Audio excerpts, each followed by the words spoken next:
கார்த்தி தீபா சரியில்லை இப்போ ஒரு அட்டகாசமான எபிசோட் வந்திருக்கு. வேறு லெவலில் மாதம் இருந்துச்சுன்னே சொல்லலாம். மிஸ் பண்ணாமல் ஃபுல்லோடையும் கேளுங்க. அதுக்கு முன்னாடி இந்த வீடியோ பிடிச்சிருந்துச்சுன்னா லைக் பண்ணி பாருங்கள். ரொம்ப பிடிச்சிருந்துச்சுன்னா நம்ம சேனலுக்கு வந்து சப்ஸ்கிரைப் பண்ணி கண்டினியூஸாக ஆதரவு தாங்க. நம்ம கார்த்தி வந்து பாட்டை யோசிச்சிட்டே இருக்காங்க. என்ன செய்யணும்னு தெரியாமல் வந்து தடுமாற்றத்தில் இருக்காங்க. ரியா வந்து மாட்டிக்க போகிறாங்கன்னு சொல்லிட்டு பயத்தில் வந்து அங்கேருந்து ஜன்னல் விளையாட்டி பார்த்துட்டு இருக்காங்க. ராஜேஷ்மா வரப்போ வந்து போலீஸோடு வந்திருக்காங்க போல இருக்குது. அப்போன்னு பார்த்து வீட்டுக்குள்ளே வந்து ராஜேஸ்வரி வந்தோன்னே 10 லட்ச ரூபாய்க்கு ஆசைப்பட்டு இது மாதிரி பண்ணிட்டீங்களா? 10 லட்சமா? என்ன 10 லட்சம்? எனக்கு ஒன்றுமே புரியலையே அப்படின்னு சொல்லும்போது என்ன நடந்துச்சுன்னு சொல்லும்போது காய்கறி பை வந்து கீழே வந்துருச்சுமா. ஒருத்தவங்க வந்து ஹெல்ப் பண்ணுறதுக்காக வந்து அதிகாரிங்களாம் வந்தாங்க. அவ்வளோதானா? நான் உங்களுக்கு ஏகப்பட்ட திங்ஸ்லாம் தரேன்னு சொல்லியிருந்தேன். அதெல்லாம் மறந்துட்டீங்களா? ஆமாம்மா, அது எப்படிம்மா ஞாபகம் இல்லாமல் இருக்க முடியும்? நீங்கள் ஏகப்பட்ட உதவிலாம் செய்கிறேன்ட்டு இருக்கல. ஈசிஆரில் பங்களா, ஊட்டியில் வந்து எஸ்டேட்டு எல்லாம் வாங்கி தரேன்ட்டு இருக்கேன். அப்படி இருக்கும்போது 10 லட்ச ரூபாய்க்கு வந்து நான் அதாவது ஆசைப்படுவேனா அப்படின்னு சொல்லிட்டு இருக்கிறப்ப சரி நான் உங்களை நம்புகிறேன் அப்படின்னு சொல்லும்போது எதுக்காக நீ போலீஸை பார்த்து பயப்படுற அப்படின்னு சொல்லி கேட்டோன்னே ராஜேஸ்வரி வந்து நான் சொல்கிறத கேட்டேன்னா கண்டிப்பாக நான் உன்கிட்ட எல்லா உண்மையும் சொல்கிறேன் சொல்லுமா அப்படின்னு சொல்லி கேட்குறாங்க. அந்த இடத்துல ராஜேஸ்வரி ஆமாம் என்னையும் வந்து உங்கள் பெத்த பொண்ணு போல் பார்த்துட்ருக்கீங்க. அப்படி இருக்கும்போது உங்கள்கிட்ட உண்மையை சொல்லாமல் இருக்க முடியாதுல்ல. சொல்கிறேன் அபிராமி அம்மா இப்போ இந்த மாதிரி நிலைமையில் இருக்காங்களா, அதுக்கு முழு காரணம் நான் தான் அப்படின்னு சொன்னோன்னே தூக்கி வாரி போடுது. அந்த இடத்துல நம்ம ராஜேஸ்வரி அம்மாவுக்கு ஒரு பக்கம் ஒருத்தவங்க அந்த கவரேஜ் பண்ணியிருந்தாங்களே கல்யாண மண்டபத்தில் வீடியோ கவரேஜ் அவங்கள வந்து காட்டுறாங்க. அந்த லேப்டாப்பில் வந்து எல்லாத்தையும் வந்து ஆதாரம் எல்லாமே இருக்குது போல இருக்குது. கார்த்தி இந்த பக்கம் நிற்கிறது, அபிராமியமாக இது மாதிரி பண்ணது எல்லாத்தையும் வந்து காட்டிகிட்டு இருக்காங்க. அந்த இடத்துல வீடியோ மூலியமாக வந்து ஆதாரத்தை ரியா வந்து ஃபோன் அடிக்கிறாங்க. ஃபோன் வருது, சரி எடுக்க வேணாம் விட்டுடலாம், இதை நம்ம போலீஸில் கொடுத்தா ரியா வந்து நம்மளை அமுச்சு வச்சுருவா. இப்போ என்ன பண்ணலாம்? போலீஸில் கொடுக்காமல் இருந்தாலும் அவங்க நம்மளை சும்மா விட போகிறதில்ல. என்ன செய்யறதுனே தெரிலன்னு சொல்லி தடுமாற்றத்தின் உச்சத்தில் இருக்காங்க. அந்த இடத்துல அந்த வீடியோ கவரேஜ் பண்ணுவாங்க. சரி என்ன அந்த நம்பர்லேருந்து ஃபோன் வந்துக்கிட்டே இருக்குன்னு சொல்லி ஃபோன் வந்து அட்டன் பண்ணால் என்னப்பா அந்த வீடியோவை தானப்பா பார்த்துக்கிட்டு இருக்க அப்படின்னு சொல்லி நம்ம ரியா வந்து மாதம் வந்து கேட்குறாங்க. நீங்கள் யார், உங்களுக்கு எப்படி இதெல்லாம் தெரியும்? நான் தான் ரியா பேசுகிறேன். நீ என்கிட்ட அந்த வீடியோ ஃபுட்டேஜ் வந்து தந்துரு, இல்லைன்னு வச்சுக்கேன் நான் என்ன செய்வேன்னு எனக்கே தெரியாது. அதுக்கப்புறமேட்டு தரமாட்டேன், இதை நான் போலீஸில் தான் கொடுப்பேன் அப்படின்னு சொன்னேன்னு வச்சுக்கேன்.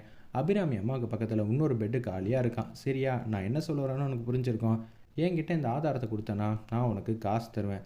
அந்த காசை வச்சு நீ வேறு ஏதாவது ஊருக்கு வந்து போய் செட்டில் ஆகிடலாம். இல்லை நான் செய்ய மாட்டேன் தரமாட்டேன்னு சொல்லி பிரச்சனை பண்ணேன்னு வச்சுக்கேன், நான் செய்கிறது தான் செய்வேன், சொல்கிறது தான் செய்வேன் அப்படின்னு சொல்லி நம்ம ரியா வந்து பேசிட்டு ஃபோனை வந்து வச்சிடுறாங்க. என்னடா பண்ணுறது அப்படின்னு சொல்லி யோசிச்சுட்டு இருக்கிறப்ப ஒரு பக்கம் போலீஸ் வந்து ஃபோன் பண்ணுறாங்க. சார் நான் இது மாதிரி வீடியோ வந்து எடுக்கவே இல்லை சார், நான் பாட்டு பயந்து அங்கேருந்து ஓடிட்டேன் சார். என்னடா உண்மையிலேயே வந்து ஆதாரத்தை மறைக்கிறதுக்காக ரியாட்ட வந்து பேமெண்ட் வந்து பேசியிருக்கியா அப்படின்னு சொல்லி கரெக்டாக வந்து பாயிண்ட் பிடிக்கிறாங்க. இன்னும் ஒரு அரை மணி நேரத்துக்குள்ளே அந்த கேமரா நீ எல்லோரும் வந்து என் இடத்துக்குள்ளே வந்துடணும். வராமல் எங்கேயாவது தப்பிக்கணும்னு நினச்சேன்னு வச்சுக்கியேன். அதுக்கப்புறம் அவங்ககிட்ட இப்படியெல்லாம் நார்மலெலாம் பேசிகிட்டு இருக்க மாட்டேன்னு அதிரடியாக மாதம் வந்து பேசுகிறாங்க. வேறு லெவலில் இருந்துச்சுன்னே சொல்லலாம் அந்த சீன்லாம். ஒரு பக்கம் உச்சக்கட்ட கோபத்தில் வந்து இருக்காங்க ஒட்டுமொத்த குடும்பமாக. எப்படி இருந்தாலும் அந்த வீடியோ ஃபுட்டேஜ் கவரேஜ் வந்து கண்டுபிடிச்சி ஆகணும்னு ஆனந்தும் அருணும் முடிவு பண்ணிடுறாங்க. அந்த இடத்துல அங்கேருந்து வந்து அவங்க வீட்டுக்கு தான் வந்து காலிங் பெல்லாம் அமுக்குறாங்க. யாரா இது நம்ம வீட்டுக்கு வந்திருக்குது, இங்கேருந்து நம்ம எஸ்கேப் ஆகிறது தான் இப்போதைக்கு ஒரே ஆப்ஷன். சரி பின்பக்கம் கொல்ல பக்கமாக வந்து எஸ்கேப் ஆகிடலாம்னு சொல்லி லேப்டாப்லாம் எடுத்து வச்சுட்டு இருக்கிறப்ப அந்த வீடியோ கவரேஜுக்கு வந்து ஆனந்த் வந்து ஃபோன் அடிக்கிறாங்க. உள்ளே வந்து ரிங் சவுண்ட் வந்து கேட்குது. அந்த இடத்துல இதை வந்து அருண் வந்து நோட் பண்ணிடுறாங்க. டேய் உள்ளதாண்டா வந்து பெல் அடிக்குது, அவன் எப்படி இருந்தாலும் இங்கே தான் எங்கேயாவது வந்து சுற்றி வந்து எஸ்கேப் ஆகிற மாதிரி தெரியும். அதனால நான் மொட்டை மாடிக்கு போகிறேன், அங்கேருந்து வந்து விசுவல் பாயிண்ட் வந்து எல்லாமே தெரியும் சொல்லி அருண் வந்து சூப்பராக யோசிச்சு மொட்டை மாடிக்கு வந்து போயிட்டு இங்கே எங்கேயும் பார்த்துட்ருக்காங்க. லேப்டாப்லேருந்து இருக்கிற எல்லா ஆதாரத்தையும் வந்து அந்த பையில் வச்சுட்டு அங்கேருந்து எஸ்கேப் ஆகிறப்ப மேலேருந்து பார்த்துட்றாங்க. குடுகுடுன்னு பின்னாடி வந்து அருண் வந்து துரத்திக்கிட்டே வராங்க. ஆனந்த் என்னடா பண்ணுறேன், அவன் கொல்ல பக்கமாக வந்து வாச பக்கமாக ஓடிட்டான், வாடா துரத்தலான்னு சொல்லிட்டு வேகமாக துரத்திக்கிட்டே இருக்காங்க. அவங்களும் சந்து புந்து எல்லாம் வந்து பூந்து போகிறாங்க. ஒரு இடத்துல வந்து ஒளிஞ்சிக்கிட்டாங்க. ஒரு குப்பை தொட்டி மாதிரி இருக்க போல இருக்குது. அந்த வழியாக சைடில் லெஃப்ட்டில் திரும்பி ஒளிஞ்சிக்கிட்டாங்க. அந்த இடத்துல அருண் அந்த பக்கம் தான் அப்போ தான் அந்த தெருவிலேயே வந்து ஜாயிண்ட் ஆகுறாங்க. வந்து பார்த்தா எந்த பக்கம் போனாங்கன்னே தெரியல. அவர் வந்து எஸ்கேப் ஆகிற மாதிரி காட்டியிருந்தாங்க அந்த சீனில். நம்ம ரம்யா வந்து பேசுகிறாங்க. இந்த சாமியாருக்கு வந்து ஏகப்பட்ட சக்தியெல்லாம் இருக்குது, நம்ம உட்காந்தாலே நம்ம ஃபேஸை பார்த்தாலே நம்மளோட பிரச்சனையை எல்லாத்தையும் வந்து சொல்லிடுவாங்க அப்படின்னு சொல்லி பேச ஆரம்பிக்கிறாங்க. என்னது பிரச்சனையை எல்லாத்தையும் சொல்லிடுவாங்களா, உண்மையாவா அப்படின்னு சொல்லும்போது ஆமாம் உண்மையிலேயே வந்து சொல்லிடுவாங்க தான் நான் நம்புகிறேன் அப்படின்னு சொல்லும்போது யதார்த்தமாக வந்து உட்காடுறாங்க. எல்லாரையும் எல்லாம் அவங்க கூப்பிட மாட்டாங்க, கூப்பிட்றப்ப தான் போகணும் அப்படின்னு சொல்லிட்டு இருக்கிறப்ப ஏமா நீ வாமா, உன் பேர் தீபா தானே? ஆமாங்க என் பேர் தான் தீபா. இங்கே இருக்கிற பிரச்சனையே வந்து உனக்கு தான் பிரச்சனை அதிகமாக இருக்குது, நீ தான் முதல்ல வந்து உட்காரணும்னு சொல்லி அந்த இடத்துல வந்து உட்கார வைக்கிறாங்க. உட்காந்தோன்னே வந்து அவங்க வந்து பேச ஆரம்பிக்கிறாங்க. அந்த இடத்துல நம்ம ரம்யா செட் பண்ண சாமியார், உன் வீட்டில் இப்போ ஒரு பிரச்சனை நடந்துகிட்ருக்கு. ஃபங்க்ஷன் வந்து கோலாகலமாக ஆரம்பித்தது கடைசியில் வந்து சோகமாக வந்து முடிஞ்சிருக்கு. நீ வந்து உங்கள் அத்தையை வந்து காப்பாற்றணும் தான் இங்கே வந்திருக்க. உங்கள் அத்தைக்கிட்ட இது மாதிரியெல்லாம் பிரச்சனை இருக்குன்னு சொல்லி என்னென்ன நடந்துச்சோ அது எல்லாத்தையும் வந்து நேரில் பார்த்த மாதிரி சொல்கிறாங்க. ஏன்னா ரம்யா தான் முன்னாடி வந்து சொல்லிட்டாங்களே, பரவாயில்ல இவனும் சமாளிக்கிறான், ஓகே தான் அப்படின்னு சொல்லிட்டு இருக்காங்க. அந்த இடத்துல நம்ம ரம்யா வந்து மனசில் நினச்சிட்டு இருக்காங்க, இப்போ என் அத்தையை காப்பாற்றணும், அதுக்காக தான் நான் இங்கே வந்திருக்கேன், தயவு செஞ்சு புரிஞ்சுக்கோங்க, என் அத்தையை காப்பாற்றுறதுக்கு எதுவும் வழி இருக்கா?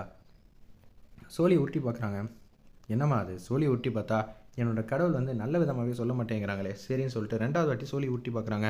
அங்கேயும் அதே மாதிரி தான் சொல்கிறாங்க. 3வது வாட்டி வந்து சோழி உருட்டி பார்த்தோன்னே அதெல்லாம் முடியாதுமா, உங்கள் அத்தை வந்து அவ்வளோதான் அப்படின்னு சொல்கிறாங்க.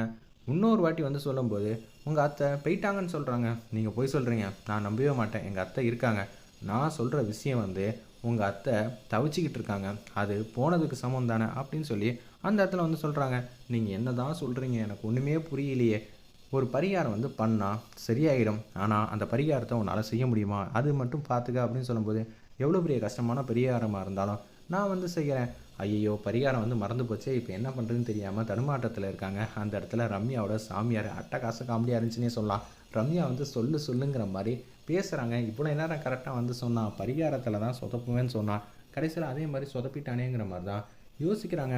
பரிகாரம் எங்கன்னு சொல்லி அந்த சாமியார் வந்து நின்றுக்கிட்டு இந்த பக்கம் கத்துறாங்க, அந்த பக்கம் கத்துறாங்க.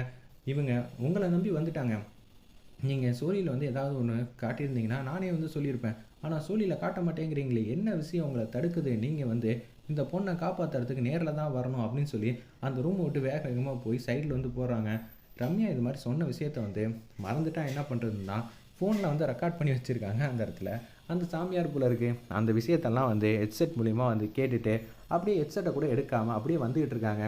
ஒரு பக்கம் ரம்யா வந்து நிப்பாட்டு அப்படின்னு சொல்லும்போது என்ன ஆச்சு அப்படிங்கிறாங்க. ஹெட்செட்டை எடுங்கிற மாதிரி சிம்பாலிக்காக வந்து பேசுகிறாங்க நம்ம ரம்யா. க்யூட்டாக அழகாக இருந்துச்சுன்னே சொல்லலாம் அந்த சீன்லாம். ஆனால் அந்த சாமியார் வந்து தாடி எடுத்துகிட்டு வரணுமாங்கிற மாதிரி கேட்குறாங்க. டேய் நல்லா பாருடா, ஏன்டா அப்படி போட்டு பாடா படுத்துற அப்படின்னு சொல்லி காதில் இருக்கிறத காட்டினோன்னே அந்த இடத்துல காதில் இருக்கிறத வந்து எடுத்துகிட்டு அப்படியே தீபா முன்னாடி வந்து உட்காடுறாங்க. தீபா கிட்ட 1 2 பரிகாரம்லாம் சொல்கிறாங்க. வெயிட் பண்ணி பார்ப்போம். எபிசோட் ரொம்ப அருமையாக மாசாக இருந்துச்சுன்னே சொல்லலாம்.